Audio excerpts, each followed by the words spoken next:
खेसारी लाल का 2024 का पहला गाने का पोस्टर आ गया है, एगो बात बताई का। जी हाँ दोस्तों, आप लोग बिल्कुल सही सुन रहे हैं। इस वीडियो को स्टार्ट करने से पहले जान लीजिए, मेरा नाम है रेहान राज, आप देख रहे हैं डोली न्यूज भोजपुरी। दोस्तों, भोजपुरी के ट्रेंडिंग स्टार खेसारी लाल का गाने का एक पोस्टर आया है पीपा म्यूजिक भोजपुरी पर। तो दोस्तों, आप लोग पोस्टर नहीं देखे हो तो आप लोग देख सकते हो। पीपा म्यूजिक भोजपुरी से गाने का पोस्टर आया है। दोस्तों, इस गाने के बारे में बात कर ली जाए तो इस गाने के लिखे कौन है, इस गाने में म्यूजिक कौन दिया, इस गाने में मेन लीड रोल में कौन है। तो दोस्तों, इस गाने के लिखे हुए हैं आजाद सिंह। जी हाँ दोस्तों, इस गाने के लिखे हुए आजाद सिंह, इस गाने के म्यूजिक दिए हैं अभिषेक सिंह। जी हाँ दोस्तों, इस गाने के अभिषेक सिंह म्यूजिक से सजाए हुए हैं, आजाद सिंह इस गाने के लिखे हुए हैं। इस गाने के गाए हुए भोजपुरी के ट्रेंडिंग स्टार खेसारी लाल के साथ में शिल्पी राज।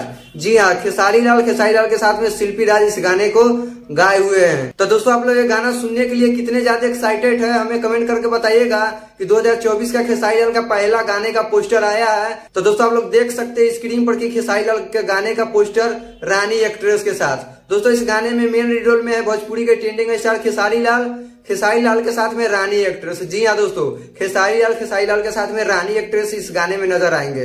तो दोस्तों, आप लोग के वीडियो कैसा लगा हमें कमेंट करके बताइएगा। तो दोस्तों, आप लोग ये भी बता दूं कि ये गाना कब आएगा। तो दोस्तों, इस गाने के अभी 3 दिन समय है, 9 तारीख के गाना आएगा। जी हाँ दोस्तों, इस गाने के 3 दिन समय, अभी 9 तारीख के गाना आएगा।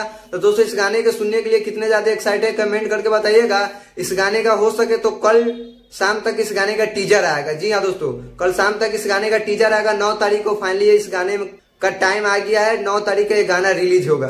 तो दोस्तों, भोजपुरी के ट्रेंडिंग स्टार खेसारी लाल का 2024 का गाना है। तो दोस्तों, आप लोग इस गाने को सुनने के लिए बहुत ज्यादा एक्साइटेड होंगे। खेसारी लाल का जितने भी फैन हैं, तो आप लोग कमेंट करके बताइए कि खेसारी लाल का गाने सुनने के लिए कितने ज्यादा एक्साइटेड है आप लोग। दोस्तों, ये गाना आएगा पीपा म्यूजिक भोजपुरी पर। जी हाँ दोस्तों, पीपा म्यूजिक भोजपुरी ग्लोबल जंक्शन का चैनल है, नया चैनल है, इसी पर ये गाना आएगा। तो दोस्तों, आप लोग सुनिए, सुन के ढेर सारा प्यार दीजिए, क्योंकि खेसारी लाल का जो भी गाना आता है आप लोग ट्रेंडिंग में पहुंचा दे।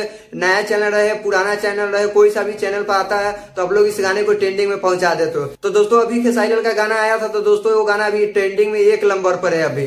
तो दोस्तों, आप लोग ढेर सारा प्यार देते हैं खेसारी लाल का। तो दोस्तों, ये भी गाना आएगा तो इस गाने के उतना ही प्यार दीजिए। तो चलिए दोस्तों, आप लोग के वीडियो कैसा लगा हमें कमेंट करके बताइएगा। इस वीडियो को देखने के लिए बहुत बहुत धन्यवाद।